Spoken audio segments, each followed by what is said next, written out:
하나님께서 우리에게 주신 말씀은 창세기 25장 1절에서 11절까지 말씀입니다. 이제 봉독합니다. 하나님의 말씀을 경청하십시오. 아브라함이 후처를 맞이하였으니 그의 이름은 구두라라. 그가 시므란과 욕산과 무단과 미디안과 이스박과 수아를 낳고 욕산은 스바와 드단을 낳았으며 드단의 자손은 아수르 족속과 로두시 족속과 루미 족속이며 미디안의 아들은 에바와 에벨과 한옥과 아비다와 엘다이니 다 그두라의 자손이었더라. 아브라함이 이삭에게 자기의 모든 소유를 주었고 자기 서자들에게도 재산을 주어 자기 생전에 그들로 하여금 자기 아들 이삭을 떠나 동방 곧 동쪽 땅으로 가게 하였더라. 아브라함의 향년이 175세라. 그의 나이가 높고 늙어서 기운이 다하여 죽어 자기 열조에게 돌아가매 그의 아들들인 이삭과 이스마엘이 그를 마므레 앞 헷 족속 수할의 아들 에브론의 밭에 있는 막벨라 굴에 장사하였으니 이것은 아브라함이 헷 족속에게서 산 밭이라. 아브라함과 그의 아내 사라가 거기 장사되니라. 아브라함이 죽은 후에 하나님이 그의 아들 이삭에게 복을 주셨고 이삭은 브엘라 헤로이 근처에 거주하였더라. 하나님께서 이 말씀을 통해 우리에게 은혜 주시기를 원합니다. 아멘. 사랑의 하나님, 주님께서 들려주신 말씀을 듣겠습니다. 우리 귀가 열리고 마음이 열려서 들려주신 말씀으로 믿음과 삶의 지혜 삼고 이 땅에서 하나님의 백성답게 살아가는 저희가 될 수 있도록 주님 함께하여 주옵소서. 예수님의 이름으로 기도드립니다. 아멘. 오늘이 어버이 주일이에요. 또 다른 날이 하나 있죠. 이웃종교의 좋은 날, 석가탄신일입니다. 석가탄신일이 되니 이렇게 기억이 나는 이야기가 하나가 있어요. 여러 해 전에 읽었던 어떤 이야기 중에 있었는데요. 길 하나에 교회가 있고 조금 더 올라가면은 절이 있었던 동네가 있었어요. 근데 성탄절이 된 거예요. 그래서 성탄절에 그 절에서 교회 들어가는 그 입구 그쪽에다가 그 현수막을 걸었어요. 축성탄, 예수님 나심을 축하드립니다. 교회가 참 좋았어요. 그래도 이웃 종교가 이렇게 우리의 예수님 탄신을 축하해 주니까 좋았죠. 근데 문제가 생긴 거예요. 내년에 이제 석가탄신일이 온 거예요. 우리 한국 사람이 그러잖아요. 오는 장이 있으면 가는 장이 있고 받았으니 뭔가 해주긴 해줘야 되는데 거기다가 석탄일 이렇게 쓰기도 그렇고 그래서 교회에서 이렇게 회의를 하게 됐대요. 회의에서 결정을 했어요. 현수막을 붙이긴 붙이되 이렇게 쓰자고. 그래서 현수막을 걸었습니다. 그때는 감사했습니다. 이렇게.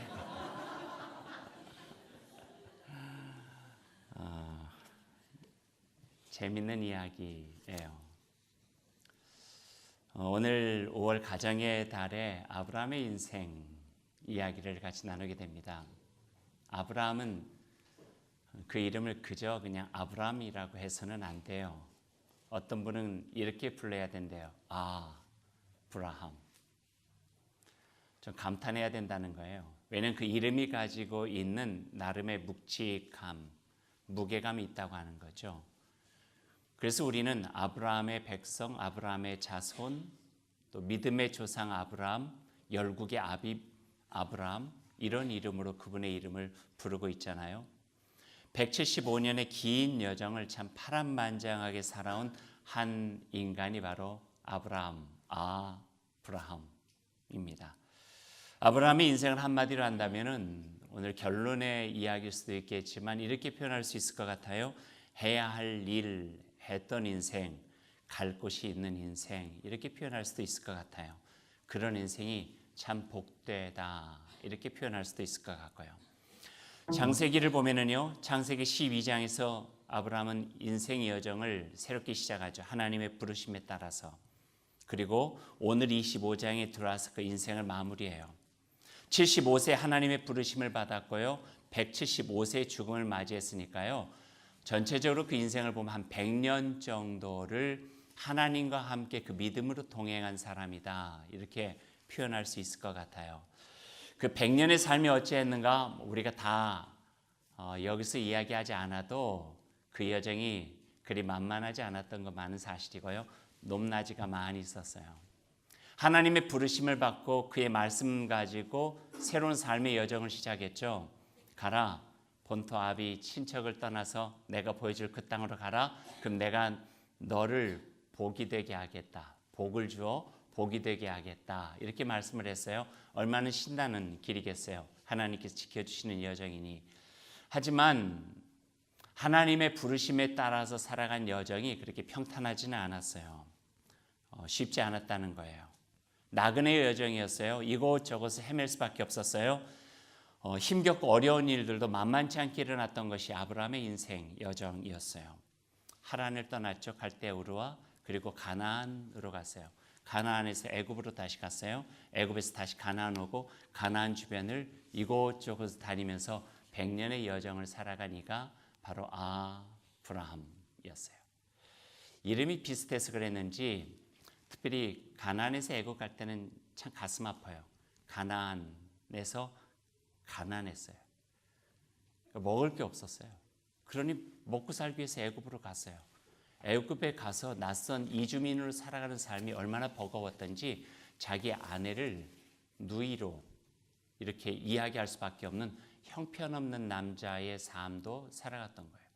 그 믿음을 가지고 있다고 해서 다 든든한 믿음으로 모든 상황과 환경을 이겨내는 건 아닌 것 같아요. 높낮이가 있죠. 아무리 믿음이 있어도 환경과 상황이 너무 버거우면은요, 때로는 위축되기도 하고 자기의 생각하고 다른 모습을 살아갈 수밖에 없고 이런저런 일들의 모습들이 내 안에서 나타날 수밖에 없는 것 같아요. 하나님을 믿었음에도 불구하고 인간적인 생각으로 하갈이라고 하는 아내를 얻죠. 그러다 보니까 사라와 하갈 간에 갈등이 생긴 거예요. 나중에 하갈이 이스마엘을 낳고 또 사라가 이삭을 낳자 이삭과 이스마엘 사이에 갈등도 있었고요. 그 중간에 있었던 아브라함은 마음고생 참 많이 했겠다 싶을 정도로 성경에서 우리가 볼 수가 있어요. 또 어떻게 얻은 아들인데 백서에 그 아들을 바치라. 말도 안 되는 하나님의 명령을 듣잖아요. 주실 때는 언제고 또 거둬가실 때는 언제입니까? 하지만 그 말도 안 되는 일을 대답할 수 있는 딱 한 가지 유일한 방법은 순종밖에 없었어요. 어떻게 이해돼요? 어떻게 용납할 수 있어요? 그저 순종 하나밖에 없었죠. 또 더 나아가서 소돔성과 고모라성이 멸망당할 때는 소돔성의 멸망을 놓고 하나님께서 그에게 알려주고 또 목도할 수 있게 하셨어요. 하나님이 의인 50을 발견하지 못하면 소돔성을 멸망시켜버리겠다 하실 때 인간적인 안타까운 마음을 가지고 하나님께 기도하죠. 어쩌면 그 기도는 기도가 아니라 거래라고 해도 될 만해요. 하나님 50이 아니라 혹시 5이 모자란 45명이면 어떻겠습니까? 괜찮다. 40은요? 30은요? 20은요? 의인 10명이라도 있으면 그 의인 10을 위해서도 하나님 이 성을 멸망시키지 않으셨으면 좋겠습니다. 하지만 멸망하고 말았죠. 아내 사라가 127세 되던 때에 아브라함의 나이 137세 사라 아내가 죽습니다. 슬퍼하고 애통 속에 조금 넉넉하게 돈을 주고 막벨라 굴이라고 하는 아내를 장례할 수 있는 곳을 사고요. 거기에 아내를 묻어요. 나중에 아브라함도 그곳에 장사 지내게 되고요. 그리고 그 이후에 3년이 지난 다음에 이삭을 결혼시키고 또 자기 원래 고향에서 찾아온 리브가라고 한 여인과 아들 이삭과 함께 새로운 보금자리를 꾸며준 이후에 오늘 25장의 이야기가 시작이 되어집니다. 참 파란만장 인생을 살아온 아브라함이에요. 하나님 믿고 따랍게 겪을 수밖에 없는 믿음의 시련도 참 많았고 또 삶의 인간적인 공고함과 버거움도 참 많았던 이가 아브라함이에요. 어떻게 살아냈을까 할 정도로. 그래서 그 이름을 어떤 사람은 그냥 아브라함이라고 하지 말고 아브라함 이라고 이야기해야 된다고 말했는지도 모르겠어요.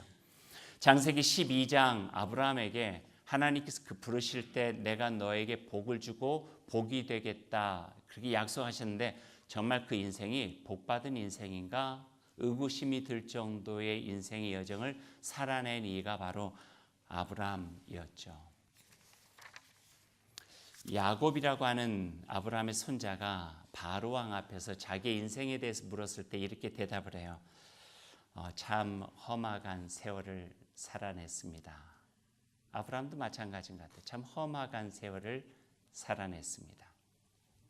오늘 어버이 주일인데 제가 기억하는 저희들의 부모님 세대는 어쩌면 이 말을 똑같이 할 수 있을 것 같다 하는 생각이 들어요. 참 험난한 세월, 힘겨운 세월을 지내왔습니다. 이거죠. 제 아버님은 11살 때 북에서 남으로 내려오셨어요. 뭐 거처가 있나요? 그러다 보니까 적산가옥에서 남겨진 창고에서 그 부모님과 함께 삶을 시작하게 되었고요. 쉽지 않으셨던 것 같아요. 그리고 일제시대 때 나라 잃고 문화 잃고 마을 잃어버린 그 힘겨운 그 시간들을 버텨내고 또 얼마 추수리기도 전에 6.25 전쟁 나가지고 전생의 참장 속에서 가족이 죽고 가족과 헤어지고 먹고 사는 것이 얼마나 힘겼으면 정말 제정신 가지고 살아낸 사람이 없을 정도로 힘든 시간들을 50년대, 60년대, 70년대 지내왔죠. 그리고 어느 정도 이렇게 살게 된 것은 그분들의 헌신과 애씀이에요. 저희들이 이렇게 편안한 삶을 살 때 우리는 그냥 사는 것 같지만 그 누군가의 흘려진 땀이 고스란히 그 속에 있는 거예요. 누군가의 애씀이 있어요. 자기의 삶을 헌신했던 그 모습이 있었기 때문에 그 밑거름 속에서 토대가 돼서 어쩌면 조금 편안하게 먹고 사는 거 그리 걱정하지 않고 살아갈 수 있는 정도의 모습이 되지 않았나 하는 생각도 해보게 되는 거죠. 그게 고마움인데, 그게 감사함인데, 그게 부모님을 기억하는 건데, 우리의 먼저 된 세대들을 기억하면서 우리에게 주어진 삶을 더욱더 힘차게 살아가는 그 모습일 텐데 어버이날만 맞이해서 기억해야만 되는 우리의 어떤 미안함들이 죄송함들이 우리 마음속에 있는 것 같습니다. 사람의 모두 자기의 삶의 마지막 모습이 있어요. 아브라함도 마찬가지로 오늘 성경 말씀 보니까요. 그 마지막 삶의 인생의 마무리를 이제 보내게 됩니다. 1절 말씀을 한번 보죠. 25장 1절 아브라함이 후처를 맞이하였으니 그의 이름은 그두라라 그래요. 아브라함이 결혼했어요. 아내 사라가 죽은 후에 결혼을 했다고 한다면은 아브라함은 아마도 한 140세 정도는 넘었을 것 같아요. 그의 아내 이름은 그두라. 그두라는 향기가 나는 사람이다 하는 뜻을 가지고 있어요. 그 이름을 많이 가지고 있는 사람들이 아라비아 쪽에 있었대요. 그러니까 아라비아 사람 출신 사람과 결혼을 하게 된 것 같아요. 그리고 그 여인과 함께 여러 민족의 시조가 되어지는 자녀들을 낳았는데 다인지 모르겠지만 오늘 성경에는 아들 6명의 이름만 우리들에게 기록해서 보여주고 있어요. 140세에 결혼한 아브라함 어떻게 보면은 인간적으로 이해가 되기도 해요. 아내를 잃었죠. 그리고 3년 정도가 지냈어요. 3년상 정도는 치룬 것이겠죠. 우리말로 하면은요. 그리고 아들 이삭을 결혼시켰어요. 그러니 홀로 외로운 마음들도 많이 가질 수 있었겠다. 그래서 그 허전함 속에 결혼을 했다. 이렇게 이해할 수도 있을 것 같아요. 그 인간적인 마음으로 아브라함을요. 어떤 신학자는 이것을 좀 다르게 해석하기도 해요. 아브라함이 다시 결혼을 했다고 하는 것은 막 이제 결혼한 아들 이삭 부부에게 짐이 되지 않기 위해서 아브라함이 결혼을 택했다. 이렇게 이야기하는 분들도 있어요. 어떤 것인지 우리가 잘 알 수는 없어요. 그 아브라함의 심정을 우리가 어떻게 속속들이 다 알겠어요. 하지만 외로움이든지 아들 이삭을 위한 배려든지 아브라함은 새롭게 가정을 꾸렸어요. 그리고 그 그두라 사이, 세 아내 사이에 6 아들을 얻게 된 거예요. 이것은 조금 더 성서적인 의미들을 줄 수 있어요. 창세기 17장 5절에 보면은요. 이제 후로는 너의 이름을 아브라함이라 하지 아니하고 아브라함이라 하리니 이는 내가 열국의 아비로 너를 세우기 위함이다 그랬거든요. 그러니까 아브라함이 100세에 이삭을 낳은 것이 한번 이례적인 기적이 아니라 그에게 젊음을 다시 회복시켜서 그 이후에도 자녀를 낳을 수 있도록 해주셨다는 거예요. 그래서 하나님은 이삭이라고 하는 한 사람에게 주목하기보다는 그 아브라함을 통해서 열국의 아비가 되게 하시고 세상을 다시 하나님의 나라 그 백성으로 세워가시는데 하나님의 언약이 있으셨다고 하는 것도 이 말씀을 통해서 우리가 보게 되죠. 실제로 이삭 또 먼저 낳았던 아들 이스마엘 그리고 6 아들들은 모두 열국의 조상이 되었고 그들의 이름을 가지고 있는 나라로 세워졌던 것들도 우리가 보게 됩니다. 그렇게 해서 30년을 살다가 이제 아브라함도 죽음의 때를 맞이하게 된 거예요. 죽음, 우리가 지난 주간에 우리 김종수 집사님 마지막 장례를 드렸는데 아직도 생생해요. 그 집사님이 이렇게 떠올리면은 같이 나눴던 이야기도 그렇고요. 하지만 이 죽음이라고 하는 것은 그 누구도 피해갈 수 없는 거죠. 아브라함도 죽었고요. 사라도 죽었고 이삭도 죽고 야곱도 죽고 성서의 인물들도 다 죽었어요. 여러분도 죽어요. 저도 죽어요. 좀 서운해요. 속상하고 왜 죽어야 되나 생각하기도 돼요. 근데 죽어요. 그게 진리예요. 변함없는 진리고 확실한 거예요. 여러분 어떠세요? 안 죽으실 것 같으세요? 아니에요. 죽어요. 조금 받아들이기 힘들지 모르지만 죽음이라고 하는 것은 우리가 피해갈 수 없는 사실이라고 하는 거예요. 그래서 어떤 이는 그런 이야기를 해요. 우리가 죽는다고 하는 사실만 잘 기억하고 살아가면 우리의 삶은 어긋나지 않을 것이다. 좀 더 잘 살 수 있을 것이다. 근데 내가 죽는다고 하는 사실을 망각하고 착각하는 순간에 내 삶은 이쪽으로 가고 저쪽으로 갈 수밖에 없다. 이렇게 이야기하시는 분들도 있어요. 아브라함도 죽었어요. 그 죽음 전에 아브라함이 한두 가지 정도 우리에게 굉장히 소중한 지혜를 우리에게 주고 있어요. 아마 그래서 아브라함의 인생을 더 복되다 하나 하는 생각이 들 정도로 그 아브라함의 죽음 이전에 보여주었던 그 모습들이 있어요. 성경 말씀 한번 같이 보시죠. 5절과 6절 말씀 한번 볼까요? 5절과 6절 같이 읽어봅시다. 아브라함이 이삭에게 자기의 모든 소유를 주었고 자기 서자들에게도 재산을 주어 자기의 생전에 그들로 하여금 자기 아들 이삭을 떠나 동방 곧 동쪽 땅으로 가게 하였더라. 우리들의 그냥 눈으로 보면은요 자녀들에게 재산을 분배하는 과정처럼 보여요. 하지만 눈여겨볼 것이 하나가 있어요. 성경 말씀 한번 보세요. 이삭에게 무엇을 남겨줬다 해요? 소유. 그드라에서 나온 자녀들에게서 무엇을 남겨주었어요?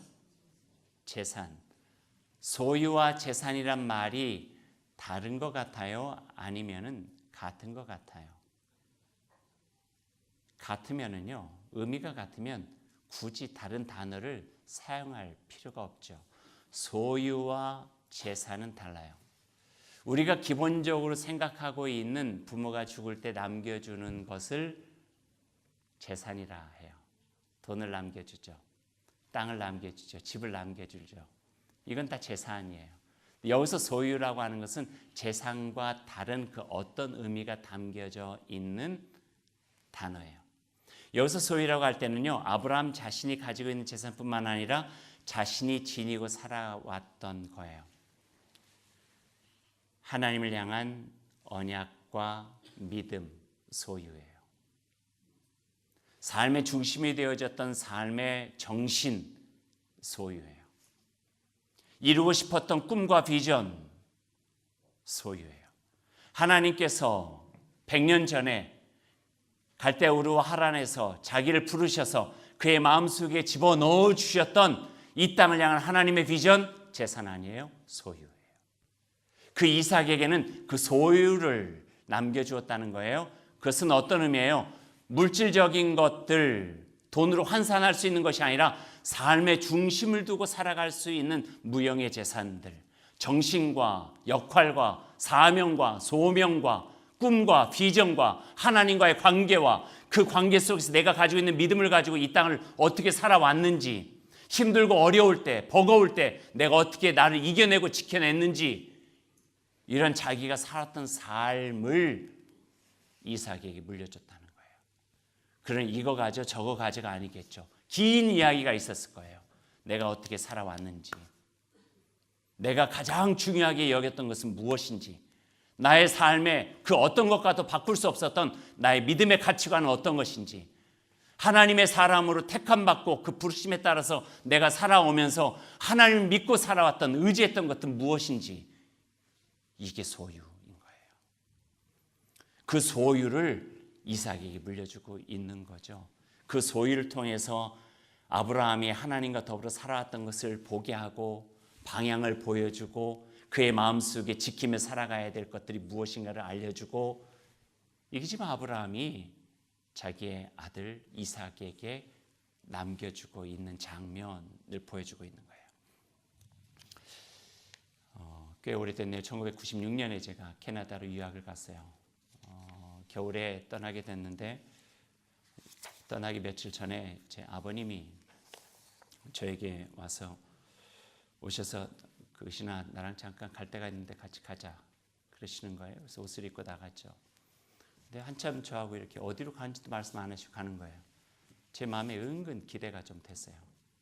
어린 자녀 둘 데리고 낯선 땅에 가서 살려니 필요한 것이 있을 것 같아서 아빠가 장만했다 뭐 이러면서, 드라마 보면 그런 거 나오잖아요. 이렇게 통장을 딱 하고 도장을 넣어가지고 내가 준비한 거다.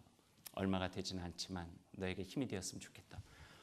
그런 기대가 약간 되는 거예요. 그래서 갔죠. 근데 주 거래 은행도 지나고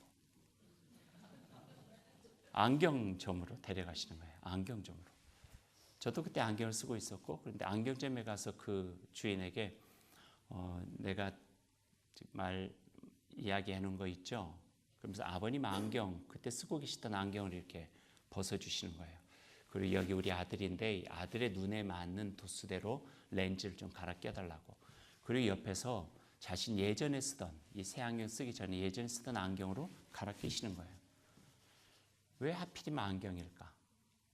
그냥 안경을 아버님 그 연세 많으신 분이 쓰는 넓적한데 거기에다가 제 눈에 맞는 렌즈 끼고 왔어요. 오면서 아버님이 그러셨어요.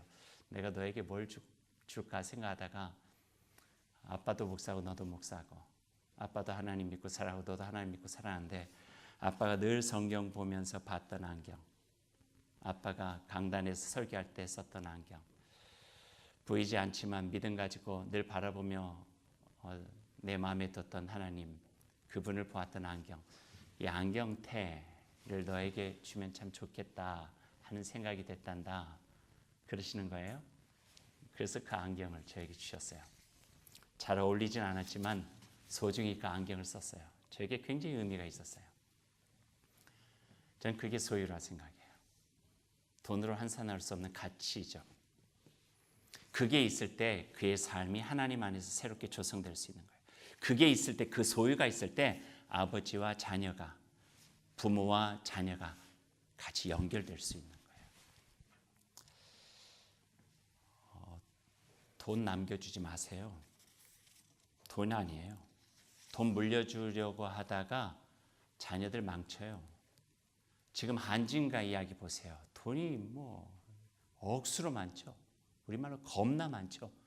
근데 그 돈이 자녀들을 망쳐요. 돈 앞에는요, 형제도 없어요. 돈 앞에는 부모 자녀도 없을 수 있어요. 그걸 지켜낼 수 있는 가치, 그걸 지켜낼 수 있는 무형의 중심, 정신, 신앙, 그보다 소중한 것들을 간직하고 살아가겠다고 하는 그 마음, 그러니까 소유예요. 소유를 물려줘야지. 재산을 물려주려고 하면은요, 일시적으로 편안함과 도움은 될 수 있을지 모르겠지만 하나님께서 우리를 통해서 남겨주고자 하셨던 가장 소중한 가치들은 이어지지 않는다 하는 말씀이에요. 그게 무형의 가치예요. 신앙적으로는요, 안수하는 거, 또 발을 씻는 행위들, 성찬식, 다 이게 기억해야 되는 것들을 전수하는 소유를 남겨주는 거예요. 이런 삶이 우리에게 있어야 돼요. 이런 삶이.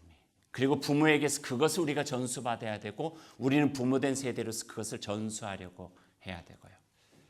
오늘 이 아브라함이 바로 그 모습을 우리에게 보여주고 계세요. 오늘 말씀을 보니까 또 하나의 지혜가 있어요. 6절 말씀 한번 보세요. 그들에게 낳은 다른 자녀들에게 재산 나눠주고 있잖아요. 그런데 재산을 나눠주고 난 다음에 이삭과는 다른 쪽, 동쪽으로 가서 자리를 잡게 해요. 아브라함이 가지고 있는 삶의 지혜예요.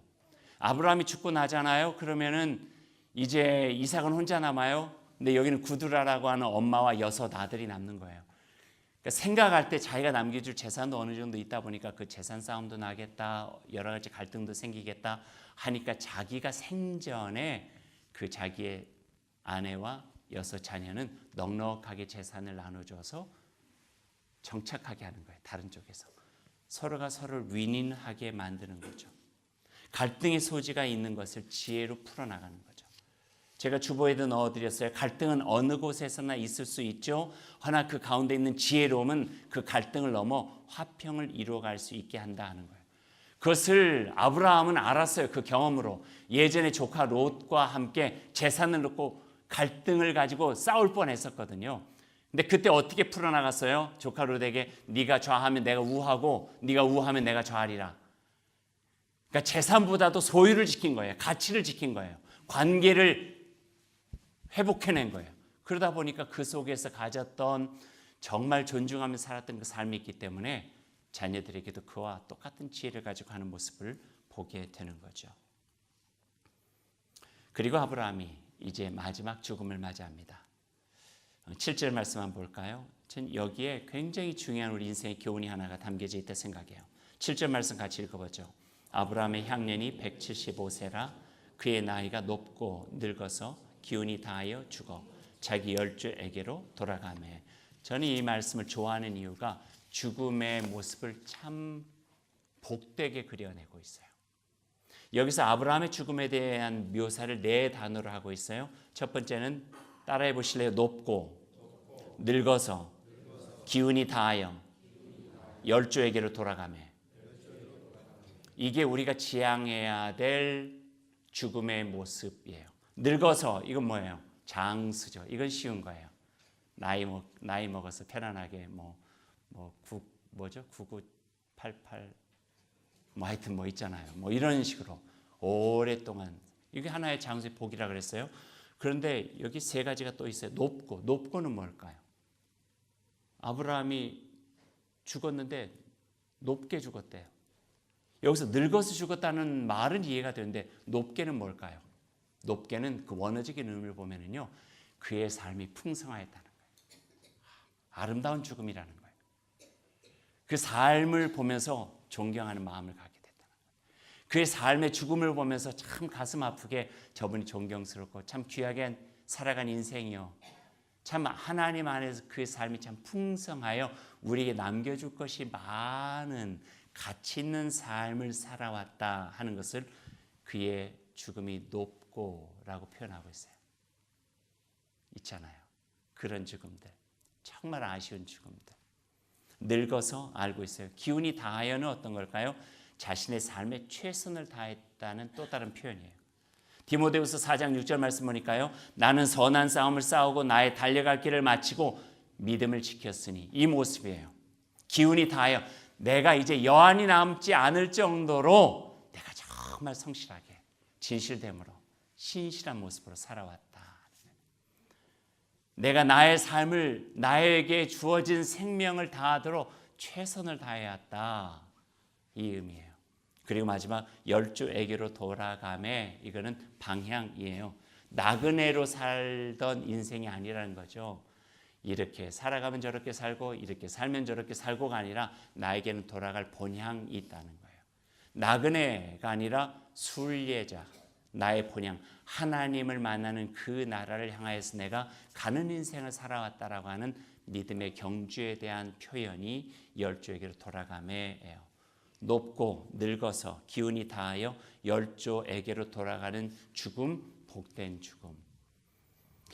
이런 복이 복된 말씀이 될지는 모르겠지만 여러분의 삶도 여러분의 죽음도 저를 포함해서 높고 늙어서 기운을 다하여 열조에게로 돌아가는 인생을 살아가시기 바랍니다.